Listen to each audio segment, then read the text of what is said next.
My name is Brian. I'm an organizer with the American Union, and we like to start these sessions off by reciting the preamble to the Constitution to remind ourselves of our duties as Americans. We, the people of the United States, in order to form a more perfect union, establish justice, ensure domestic tranquility, provide for the common defense, promote the general welfare, and secure the blessings of liberty to ourselves and our posterity, to ordain and establish this Constitution for the United States of America. Those are our 5 duties as Americans, individually and collectively. And tonight, we're going to move into Title 4 of the Trump-Biden Peace Plan and the section promote for the general welfare.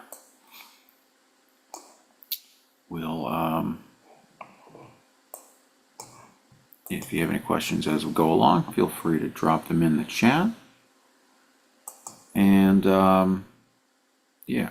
let's talk about that for just a minute.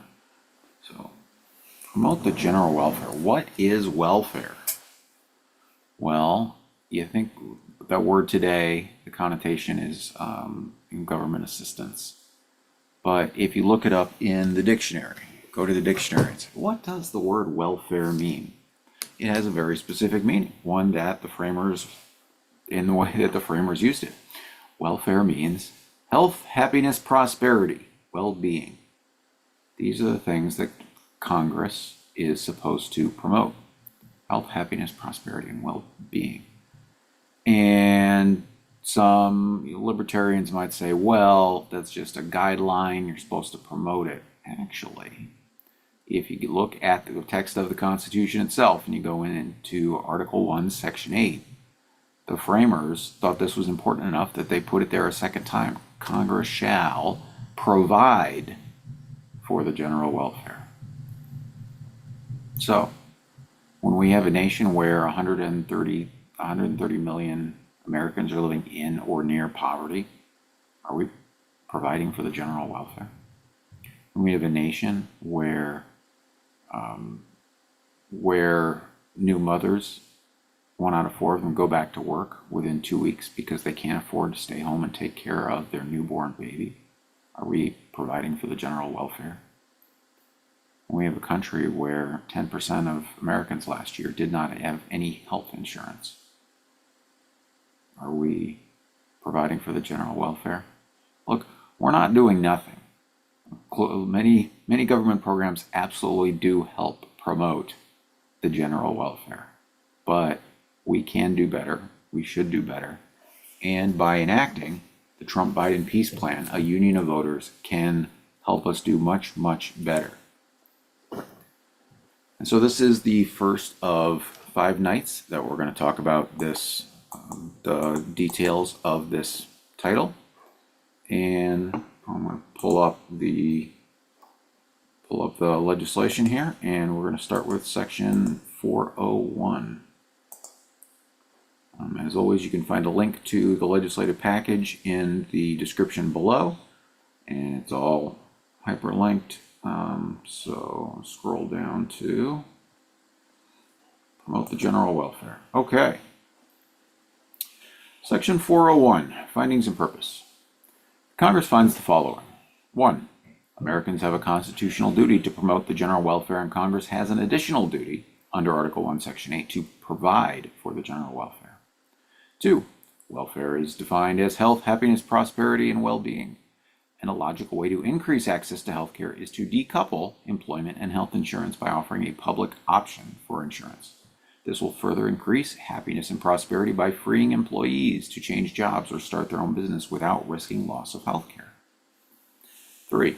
To improve the health and happiness of families, America should join the ranks of the other industrialized nations in offering paid family leave. 4. Instituting unconditional basic income through the American Union Jobs Program will improve the lives of 130 million Americans who are living in or near poverty, including tens of millions of children, by ensuring basic economic security and improving happiness for all Americans by reducing wealth inequality. 5. Unconditional basic income will also improve prosperity by putting billions of dollars into local communities, creating new customers for small businesses, and providing the startup capital for entrepreneurs to launch their own business. Purpose of this title is to promote the general health, happiness, and prosperity of America.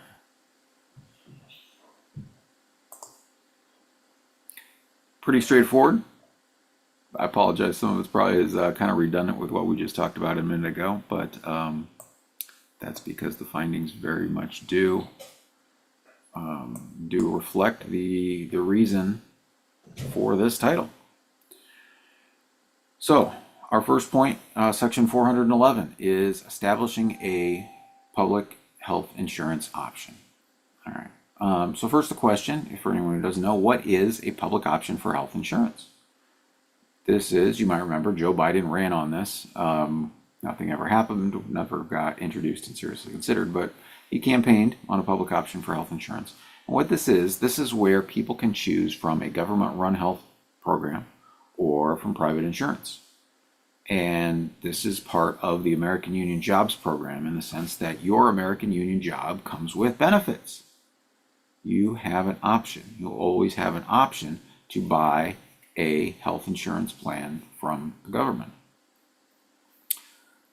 As people talk about health care reform, health insurance reform, there's also discussion of something like Medicare for All, which is, as we've talked about previously, is one of those things that maybe makes a great soundbite, but what exactly does it mean? And for some people, not all of them, for some people, Medicare for All means a single payer system where private insurance is abolished and you can only get insurance through the government. That is an option that some countries take, but our healthcare system right now in the United States is so broken, it's so complex, it has a lot of things that just aren't working to serve the needs of the average person. And so a public option is a better place to start. This is a popular idea, this idea of people being able to buy a program from the government. 68% in a recent poll, around 68% of voters support a public health insurance option, including 80% of Democrats and 56% of Republicans. So strong majorities support a public health insurance option because people know what a hassle the big healthcare companies are. I was serving in the legislature in 2010 when the Affordable Care Act was passed, and we had to kind of figure out what laws and rules and things in our state had to be changed and amended to comply to meld together with this big new Affordable Care Act. And one of the things is that it was going to require that 80% of money collected from premiums get paid back out to be used as benefits, right? So for every $5 that people paid in premiums, at least $4 of those dollars actually had to go to provide health insurance. Health care. And I remember some of the big the insurance companies were upset by this. Like, you can't tell us how big our profits can be. And I really just want to contrast this to to what we have now with Medicare, Medicaid, right? Their administrative costs, because they are a nonprofit. They are not in the business of putting money into their shareholders, their executives. They're in the business of facilitating access to health care for people. They have lower administrative costs. So according to the 2021 annual report of the boards of trustees of the Federal Hospital Insurance and Federal Supplementary Medical Insurance Trust Funds, administrative expenses were $4.5 billion on administrative expenses for the federal government, which may sound like a big number until you realize that's 1.1% of their total costs. So put it another way, 98.9% of expenses were going for benefits. Sometimes, people, Republicans, libertarians say, oh, the government can't do anything. It's so efficient. 98.9% of expenses went to benefit payments. Then sometimes they say, it's not fair to have the government compete with private businesses. The government should stay out of it and just let the free market handle it. And sort of you see how these two ideas are in conflict, right? It's unfair if the government competes, but it's also the government shouldn't be doing anything at all. And obviously there's a conflict there. So with a public option for health insurance, we can let the federal government compete with the big for-profit insurers. Now, the for-profit insurers worked really, really, really, really, really, really, really hard when the Affordable Care Act was passed to make sure that this public option did not get included in the final draft, because they don't want to have to compete with a non-profit insurance company, especially one that is the size of that, especially one that has such economies of scale, then it's going to be able to outcompete them. Well, that's good. Let's outcompete the for-profit companies, and then they can stop making so much profit and put a little more money back into serving the people. These high administrative costs we spend. Well, just first off, healthcare expenditures in general in the United States per capita, $12,555 per person, every man, woman, and child, in 2022. That was how much healthcare on your behalf was spent. $12,000 per person. Now, even in the most expensive of the other high income countries, it's like half that, $4,000 less. We are spending far, far more per person, but we're not getting the benefits of it. Like, our life expectancy is falling. There's many problems with our healthcare system, and we're not going to solve them by putting more money into the pockets of big insurers. All right, I got to stop ranting about healthcare. So why a public option? Well, so right now, 55% of people with insurance, they get it from an employer.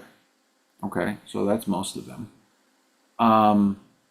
What does that mean when you get your insurance from your employer? That means if you lose your job, as we saw during the pandemic, we saw millions and millions of people lose their job and their insurance just like that through no fault of their own.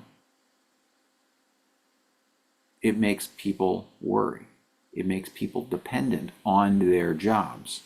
2021 Gallup poll taken not long after Biden got sworn in, it found that 1 in 6 people, 1 in 6 1 in 6 employees, they wanted to leave the job that they were in, but they didn't because, quote, they were afraid of losing health insurance benefits. Now, for people making under $48,000 a year, that number jumped to 1 in 4. I used to be a general contractor, and other contractors I worked with, a lot of times the way it worked was the wife had a good job that provided the health insurance, and then the husband could make money as a contractor. And so this whole system, the system is broken. There's a whole long discussion about how we ended up this way, going back to World War II, and the misincentives that we have applied to our healthcare industry. But we're not going to go there. So again, promoting the general welfare, health, happiness, prosperity, well-being. People shouldn't have to be afraid of losing their job and losing their health insurance. People should be free to look around, to find other jobs, other economic opportunities without feeling trapped. And so this provision will give people the liberty to explore those options. Your American Union job comes with benefits. Again, we chose this because this is a framework people can immediately understand. A job with health insurance benefits. All right, let us pull up this next section of the bill and start looking at it. Seeing no questions. All right. 411, establishing a public health insurance option. This is based on legislation previously introduced in Congress, and what it's going to do is it's going to add a new section to the Affordable Care Act. The establishment of a public health insurance option. This would begin in 2026. It would be offered through the existing health insurance exchanges only. So everyone has access. Specifically, enrollment in a public option is voluntary. Nothing shall be construed as requiring anyone to enroll in the public option. An option, follow me on this, is optional. Offering exclusive to exchanges, offer bronze, silver, and gold plans, may offer platinum plans. Premiums, Office of an Ombudsman, collect data as may be required to establish premiums. Treatment of the public insurance option. Access to federal courts. Premiums shall be geographically adjusted for the public option. So, if you're in a place that costs of healthcare are high, premiums will be higher than they will be somewhere else, right? This is not one size fits all nationwide. This is geographically adjusted, and the premiums will be at a level sufficient to cover the cost of health benefits, to fully finance cost of health benefits and administrative costs.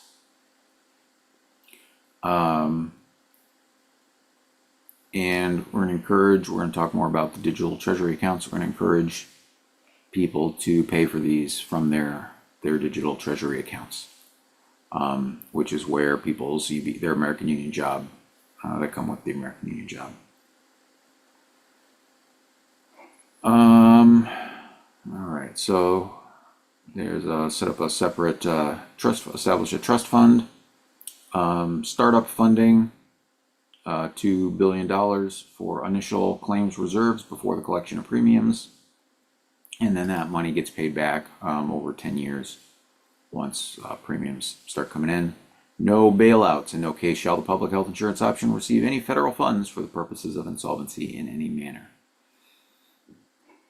All right. Secretary defines rates.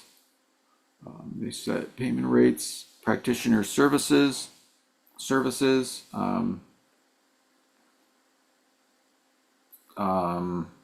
So again, we've negotiated rates on stuff for Medicare, Medicaid, things like that.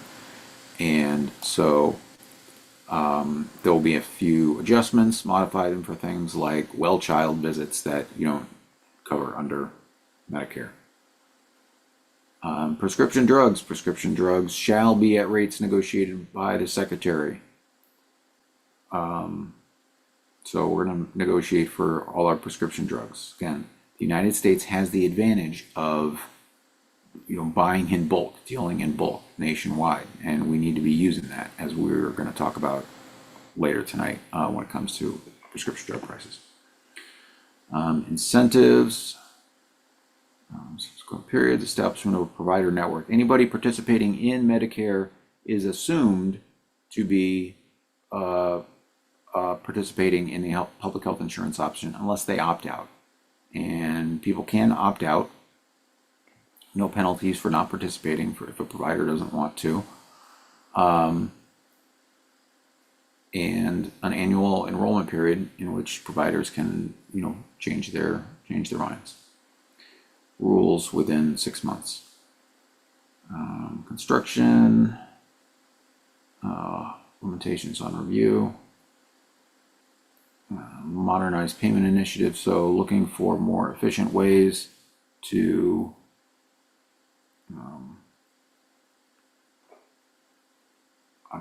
missed this? I don't know.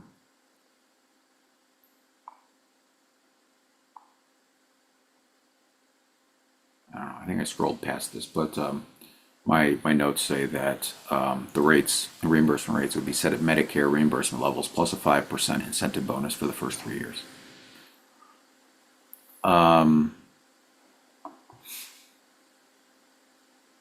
Okay, where were we? All right, subsection D. This creates options for reforms, including patient-centered medical home care, other care management patients, accountability care organizations, value-based purchasing, bundling of services, fixed payment per person, direct contacting with providers. So innovation. Again, if you've got a whole national market, you can innovate, try some different things, see what works, what doesn't, what works best, and with the option to expand it. All right. And anything that you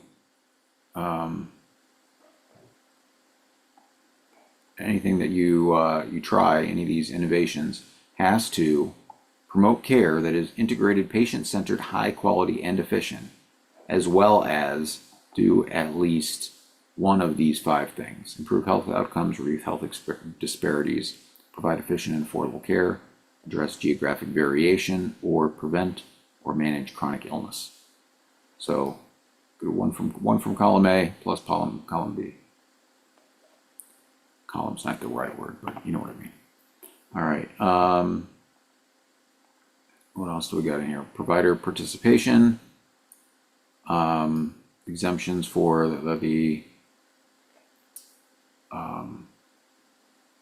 making sure that any healthcare providers are appropriately licensed, certified under state laws, but with exemptions for Indian Health Service, Indian tribes, and all right, payment terms for providers. This is you can have preferred physicians, those who agree to accept the payment rate, or participating non-preferred physicians. So these are the out of network. Go at 15%. Application of so HIPAA is making sure that HIPAA applies to this. Application of fraud and abuse provisions, again applying HIPAA insurance requirements and defining Medicare. All right, conforming amendments. So we're going to add this text to a couple spots in the Affordable Care Act, and that's that. So there you go. That's how we can establish a public health insurance option. So your American Union job comes with the choice of buying health insurance. All right, we're going to move right on to section 412, repealing the eligibility restriction on subsidies.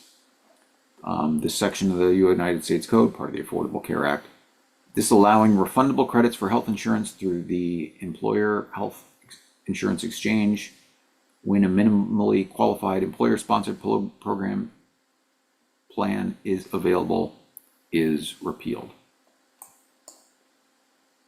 You follow all that? What that means is that if you have job-based coverage, you can still switch to a marketplace plan. But if you do, you almost certainly won't qualify for a tax credit to offset the cost. So no savings, no tax credit, because your employer offers you one. So you are prohibited from getting the subsidy that you would otherwise be entitled to if you were unemployed. As long as that job-based plan is considered affordable and it meets minimum standards, you don't get the savings. And so most job-based plans meet these standards.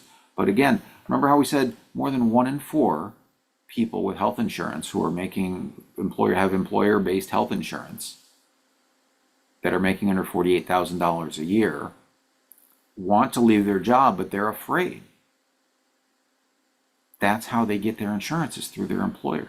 And the existing law says even though if you might qualify for some subsidies on the exchange, too bad, where if your income would allow you to qualify, that says too bad you can't get them. Well, so we're going to repeal that restriction and give people the option of telling their employer, thanks but no thanks. I would rather buy my plan through the exchange so it's attached to me rather than take the one that you are offering me that attaches me to you, where I can't leave my job without losing my health insurance. And give people the freedom to choose. All right, so that gets repealed. That's that next section. Okay. Now, in section 413, there's a corresponding repeal. That's the repealing the large employers' health insurance mandate. And so, how did the Affordable Care Act incentivize employers to offer their employees health insurance? Well, there's a penalty. The Affordable Care Act requires employers with 50 or more full-time equivalent employees to provide health coverage to at least 95% of their full-time employees and sets a minimum baseline for affordability and coverage. If they don't, they face annual penalties if any of their employees end up qualifying for that premium tax credit. So we're gonna repeal this. We're gonna take the burden of providing health insurance off of employers. It doesn't stop employers from offering health insurance. They can still do that if they want. But I'll tell you, most businesses want to focus on their business. They don't want to deal with the minutia of trying to manage health care for their employees. The United States, again, is an outlier in this administrative burden that we put on businesses, the red tape that we force businesses to jump through, and the extra costs that, because as the businesses buy policies and deal with all this stuff, they have extra administrative costs, and we burden that on businesses. It makes us less competitive on the world stage. And so section 413 will repeal the large employers' health insurance mandate.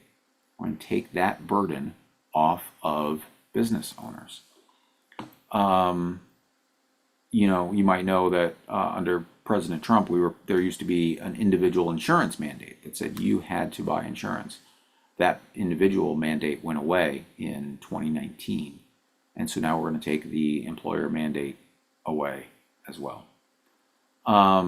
Just to throw some numbers out there, if you as an employer don't, under the current law, if you don't offer health care, a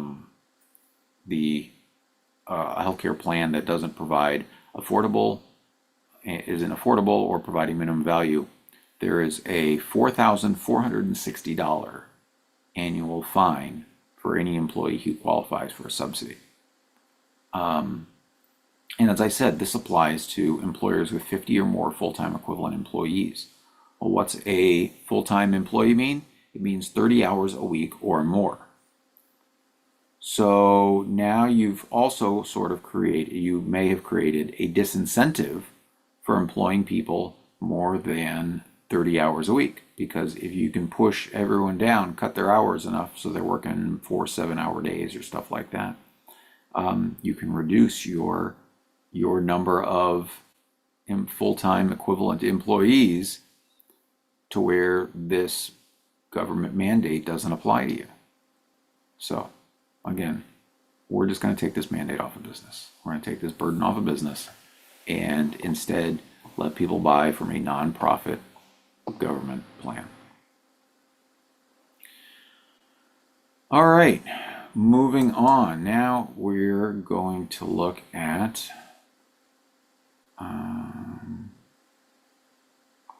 section 414. All right, this is dealing with pharmacy benefit managers. Pharmacy benefit managers. Pharmacy benefit managers. So what is a pharmacy benefit manager? Essentially what they are is they are a middleman in prescription drug markets. And what they do is, all right, you've got a pharmacist, and you've got a healthcare company that needs to buy things from the pharmacy, right? They're going to pay the cost so that when their beneficiaries pick up the prescription drugs, that they pay for those prescription drugs. Well, the pharmacy benefit manager is a middleman, but the deal is that they can charge different prices and then keep the difference. So let's say you need to buy your healthcare company needs to make arrangements to buy drug X from the local pharmacy.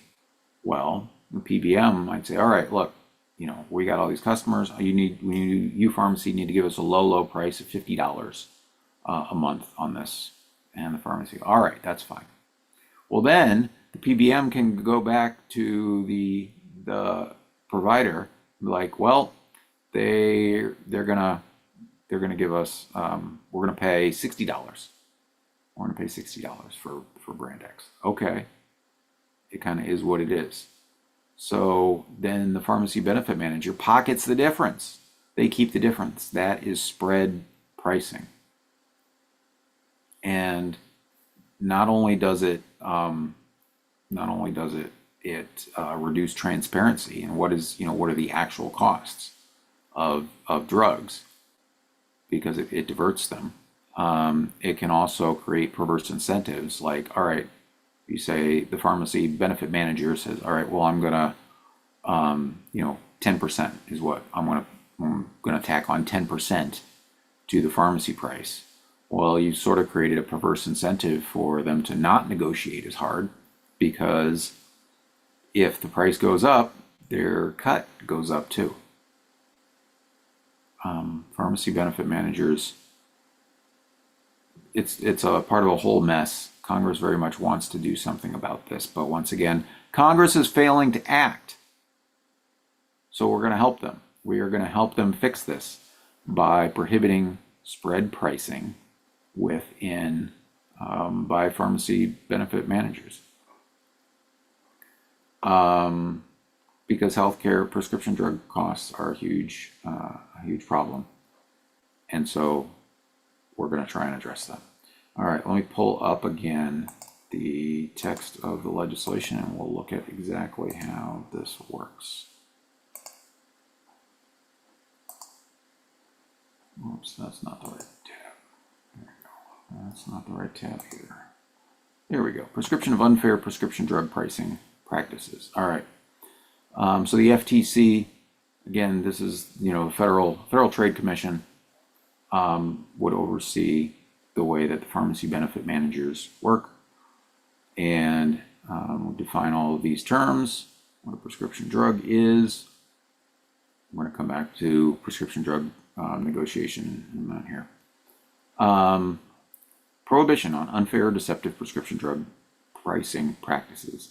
It shall be unlawful for any pharmacy benefit manager to engage in any of the following activities: charging a health plan or payer a different amount than the amount that they reimburse a pharmacy for. No spread pricing.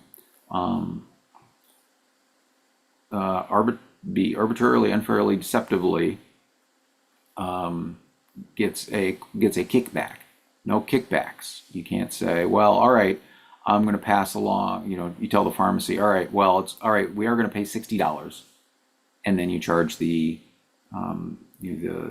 client, the PBM's client, $60. But then you expect the pharmacy to give you a kickback for picking them. No kickbacks. And arbitrarily, unfairly, deceptively by contract entities increase fees or lower reimbursement to a pharmacy in order to offset reimbursement charges. So no spread pricing. The exceptions are if they pass along, return 100% of the price concession, and in addition to passing along or returning any price concession, rebate, discount, providing a full and complete disclosure of all the relevant information. The Federal Trade Commission can enforce this as under the Unfair and Deceptive Acts or Practices. They have the power, and that is penalties, additional civil penalties.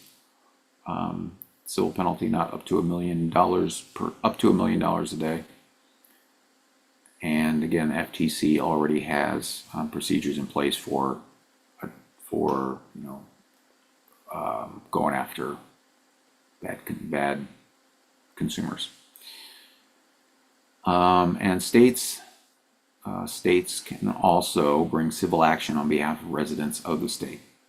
So this helps provide standing for that. And affirmative defense, if pharmacy benefit manager can have an affirmative defense that was non-pretextual and reasonably necessary to prevent a violation of law, protect patient safety, or protect patient access. So if a PBM can persuade, can demonstrate that they did it because of those things, that spread pricing was necessary, then that's their defense. All right, we'll move right into section 415, requiring negotiation of prescription drug prices. All right, I lied. I said we're going to move right into that, but I want to talk about prescription drug prices and this idea of negotiating for all Medicare Part D and Part B drug prices. This is, again, a very popular, with 3 out of 4 voters supporting this provision. It has been a popular talking point for years. And as you may remember, back in 2022, the Biden administration managed to pass a provision that would require negotiation for 10 prescription drugs, not starting in 2023, not starting in 2024, not starting in 2025, but in 2026. Next year, we're finally going to get lower prices on 10 drugs, and we're going to negotiate for 10 more, all the way up to a total of 60 by the end of this decade. That's not nothing, but it is not taking advantage of the United States' bulk purchasing, the opportunity, the economies of scale that we have. And why is that? Well, part of that is this was one of the things that got included in the Affordable Care Act, that Medicare reimbursement rates for most Part B drugs is 106%, so that we would pay 106% of the average sale price, the average price of all non-federal purchases in the United States. So the deal was, what is everyone else paying? The government will pay 106% of that. This is a pretty good deal for Big Pharma. And so they have fought this idea of bargaining for prescription drug prices for many, many years. It was 2018. In 2018, they reported that the Citizens for Responsibility and Ethics, they reported, quote, "The industry's biggest trade group has increased dues for member companies by 50% in order to raise $100 million for an influence campaign to stave off possible pricing regulations by U.S. lawmakers." They wanted to make sure that the money didn't stop flowing. How much flowing? Money? Well, according to the Nonpartisan Congressional Budget Office, they've estimated that allowing Medicare to negotiate prices would save government health plans over 10 years $450 billion. $450 billion we are overpaying to Big Pharma. Now, you do the math, and so that $100 million that they raised, you divvy that up by 535 members of Congress. It's $187,000 per member of Congress. But if it stops the status quo from being disrupted, that extra $45 billion a year keeps on flowing into their pockets. Look, we can fix this. where the government is wasting money, and so because that $187,000 per person buys in a lot of influence. But you know what? The marginalized millions, we can't outspend those entrenched interests, but we can outvote them. We can outvote them by coming together as a union of swing voters, not ending poverty, ending mass incarceration, ending the endless wars. Swing voters unite. We have the power to outmaneuver those big pharma and all these other entrenched interests that are perverting government to fill their pockets instead of looking out for the American people. The American people can look out for ourselves. We don't need Republicans and Democrats or any political party to do it for us. We can look out for each other and make our demands stick by unionizing as voters. All right. That's the background information I wanted to rant about. And we pull the bill back up again, and requiring Section 415, requiring negotiation of prescription drug prices. I'm not going to scroll back up, but you might recognize this section, this reference, 42 USC 1395W 111I. You might recognize it as the reference back in the public health insurance option requiring negotiation of drug prices. So that provision in the public health insurance option refers to this new language. I want to, if you can read this through the strike through here. The existing law says non-interference. The existing law says non-interference. In order to promote competition under this part, the Secretary may not interfere with the negotiations between drug manufacturers and pharmacies and PDP sponsors, and may not require a particular formulary or institute a price structure for the reimbursement of covered Part D drugs. That's the current law. The current law says we want to promote competition, and so we won't negotiate. It's a terrible, terrible idea. We can fix it. All right, new replacement language. Negotiation of lower drug prices, notwithstanding any other permission of law. The Secretary shall negotiate with all pharmaceutical manufacturers the prices, including discounts, rebates, and other price concessions that may be charged to PDP sponsors and MA organizations for covered Part D drugs for Part D eligible individuals. MA Medicare assistance. No changes in rules for formularies, construction. So we shall negotiate for prescription drug prices. Negotiation under Medicare Part B. Add a new section, negotiation of prices for drugs and biologicals. The Secretary shall negotiate a contract with the manufacturer to establish the amount of payment under this part for any drug or biological for which the program under this part is the majority purchaser. Majority purchaser shall be any, when we're buying 50% of their stock, of their sales. Payment for least costly alternative. All right. So we shall negotiate drug prices when we adopt Section 415.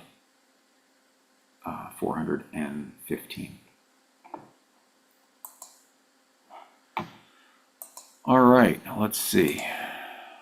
Well, we actually did pretty good tonight. That was as far as I was hoping to get in the legislative package, so that tomorrow we have time to talk about improving the quantity of doctors that are available, addressing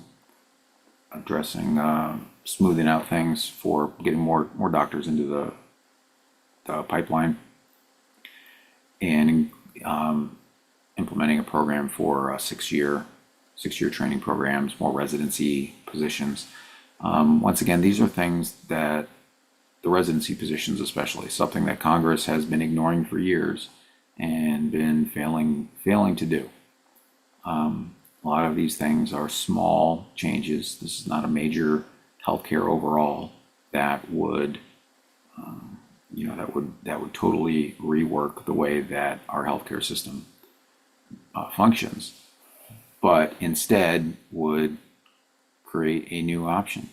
Like I said, 40% of people who with insurance are getting it from Medicare, Medicaid, or through the VA or TRICARE program. So 4 out of 10 people are already getting their insurance, healthcare insurance from the government. So let's lean into that economy of scale, and let's make it so that everyone who wants to can buy in. This is just another one of the benefits of the American Union Jobs Program, that when set a basic threshold for your American Union Jobs Program is your umbrella of benefits as a citizen. So unconditional basic income of $16,800 a year, access to health insurance, making sure you have paid family leave, you're able to vote, free digital bank account with the U.S. Treasury, basic things that citizens, that every citizen would have.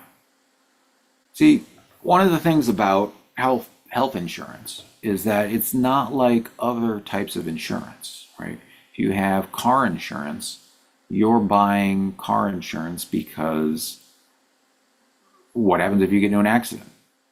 Then the insurance kicks in to protect you for whatever damage that you've caused that you're liable for, and so that's why you carry liability insurance, so that if something happens, you're able to meet your financial obligation to pay. If you have life insurance, term life insurance, you don't buy it with the expectation that you're going to die. You're betting that the insurance company, you and the insurance company are betting on whether or not you're going to die within that term of years, and that's how your premiums are calculated. But health insurance is different, because you don't buy health insurance with the hope that you will not get any health care.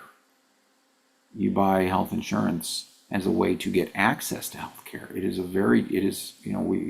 the term insurance, but that's not really what it is. It's access to health care. And so because of that, because we all need healthcare, we all have bodies, they all break down. And we all have things that we need to keep ourselves in good shape. And because sometimes catastrophic bad things do happen, right? I might have cancer, or I might get hit by a car, or whatever. But the health insurance market doesn't really work the same way. It's not optional so much, even though 10% of Americans don't have insurance. The same economic pressures, same market forces don't apply to the health insurance market as apply to other segments of the economy, right? When it comes to movie theaters, for example, you can go see a movie or you can not go see a movie, and it does not impact your life in a significant way. It's a luxury. But when it comes to healthcare, it's less of a luxury and more of a necessity. And so because customers are trapped in that they do need access to healthcare, like those 1 in 6 employees who would prefer to leave a job, only they're afraid of losing their access to healthcare.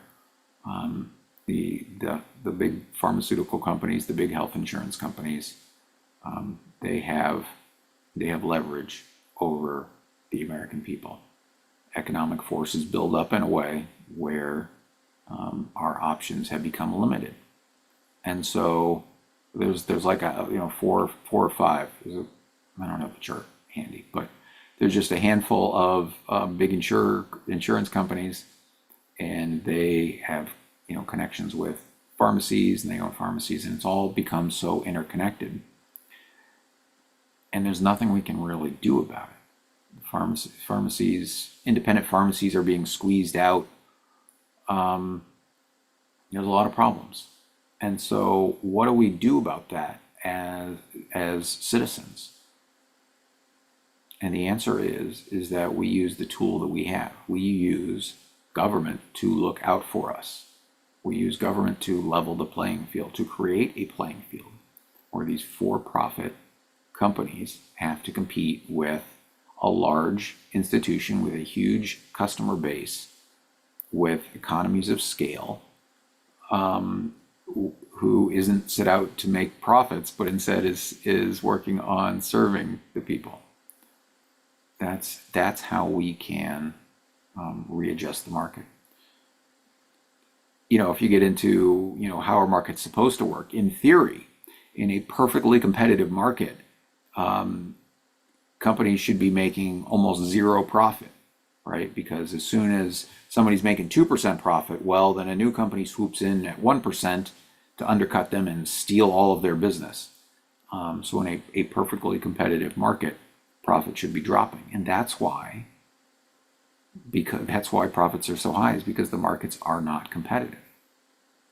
And so none of us can go out and pool our resources to start a multi-billion-dollar healthcare giant to compete with the other ones. But the government can do it on our behalf. And we will all benefit from it, because as under the American Union Jobs Program, as everyone has the opportunity to buy a plan, a public option from the government, as opposed to from an employer or from a private health insurance company, those for-profit companies will have to make less profits in order to compete. They will now have to compete on price and not compete on the fact that everybody needs health insurance and you're kind of stuck with one of them. They'll actually have to compete. So public option for health insurance will address a lot of these issues. And we can do this. And the way that we do this is by unionizing as voters, by coming together as swing voters. Swing voter is someone willing to vote for both a Republican or a Democrat, with one set of demands across all 470 federal races: end poverty, end mass incarceration, and the endless wars. 101 policies that will improve the quality of life for every single American. The United States has the ability. Congress has the ability. They just need the pressure. They need the pressure put on them. And so you can do three things to help this succeed. First, help break the polls. Tell any pollsters that you are a true swing voter and that you're going to vote for the American Union endorsement. When we hit 3.5% in the polls, there will be absolutely no question that we're going to decide the outcome of the November election, that the American Union will control which political party gets the Oval Office, control of the House, and control of the Senate. That's the leverage that will force them to act, because no political party can willingly say, yeah, we're going to concede this election. We're going to let you be in charge. It's against their very DNA. All right, that's two. The second thing you can do, go to anamericanunion.com and sign up to be a dues-paying member.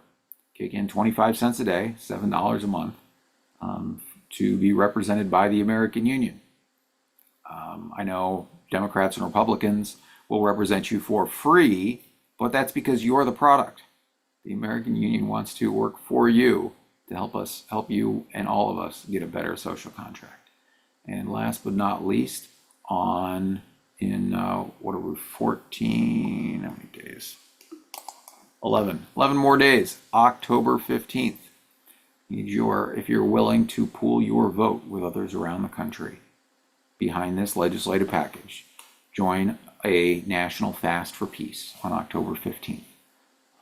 The fast for peace is a 24-hour period without food, without recreational intoxicants.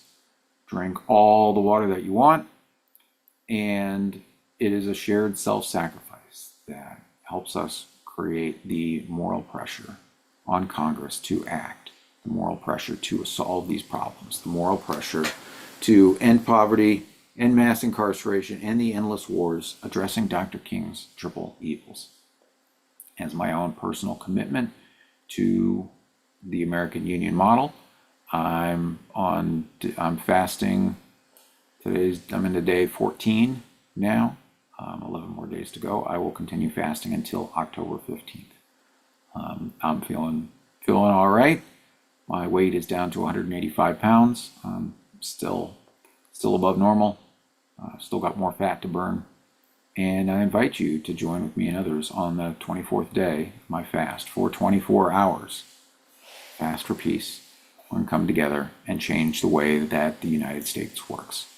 We're going to change the way that political parties try to get power instead of them. Political parties are using us. The political parties are purposely keeping us divided. The political parties are purposely wedging Americans apart and pitting them against each other, persuading us to fight each other, to hate each other, to distrust each other. It is not good for our country. It is not good for the nation's mental health. And we can fix this. The American Union can help fix this by coming back to the Constitution. Remember, at the beginning of this, we started with the preamble of the Constitution. This is our common political ancestor. These are the things that nobody should disagree with. These are the things that make us Americans. And so by applying these duties, bringing them out in one legislative package, we can bring people together, offer the American people solutions in 2024 instead of just playing that lesser of two evils game. We can move this country forward.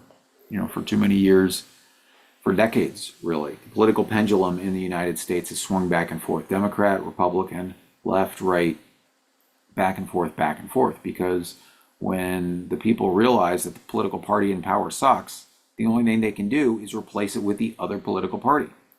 We're going to talk next week about third parties and election mechanics and why unionizing is superior to other forms of other election reforms. You're stuck with those two options, and the only thing you can do is replace the party in power with other. But the American Union model gives us a different option. Instead of going left, right, we can grab that pendulum and go forward. Go forward into the 21st century collaborative democracy. But I need your help. So help break the polls, become a dues-paying member, and join me on the 24th day of my fast for 24 hours. Fast for peace. And together we can de-escalate the 2024 election. All right, well, I hope you join me again tomorrow evening at 7 p.m. We're going to continue talking about healthcare reform, including paid family leave, and how we can help the United States not be one of the only nations on the planet that doesn't look out for new mothers by making sure that they get time off. All right, thanks everybody. Have a great rest of your evening.